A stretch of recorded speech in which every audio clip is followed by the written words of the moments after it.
Силно тресење прекина вечерната тишина во Македонија. Во 22 часот и 5 минути земјотресот 4,6 степени според Рихтер ги вознемири граѓаните. Епицентарот бил на Косово, поточно 45 км северозападно од Скопје.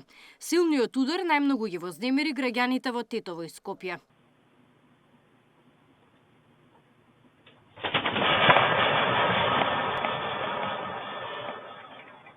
Граѓаните видно загрижени пред камерата на Сител раскажаа како тресењето им предизвикало страв да не заспијат до раните утрински часови. Страшно беше, краток и појак. Јас сама бев, се исплашив да ви кажам. На четврти спрат, бога ми да, бевме сами со децата, малце беше дома тивко, беше језиво, да не кажем, одамна не сме почувствувале и многу подугачко траел. Па добро затресе. Најмногу земјотресот го почувствуваа граѓаните кои што живеат во западните делови, поточно Тетово, Густовер и околината. Според податоците со кои што ние располагаме, интензитетот беше одреден 5. Во Скопје и околината интензитетот беше одреден од 4 до 5, а веќе во останатите делови од републиката од 3 до 4 степени. По синокешниот удар регистрирани се и низа други земјотреси, но со значително помал интензитет.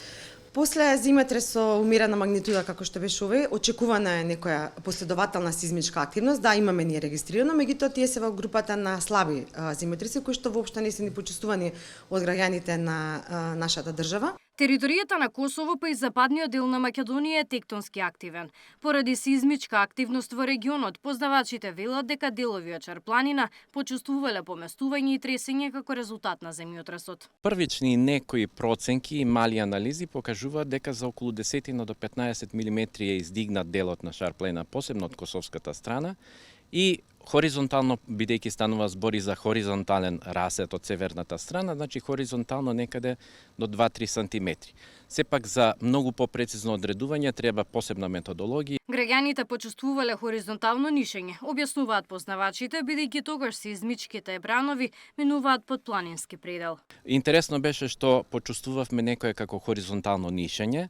Тоа е токму вообичаено се случува кога сизмичките бранови поминуваат под таков планински, огромен планински блок, да кажеме, и исто така се пренесува преку алувијални наноси што се во Полошка котлина, во Скопска котлина, и заради тоа, генерално заради тоа, но и заради типот на раседот од северната страна, кој што рековме главно хоризонтален, дојде до такво хоризонтално нишање и релативно долго трајање на земјотресот, околу 30 секунди. Поради земјотресот нема пријавено никакви материјални штети. Ваков сличен Скопје бележи во 2016 година со магнитуда од 5,1 степен според Рихтер. Габриела Лескова, Сител телевизија.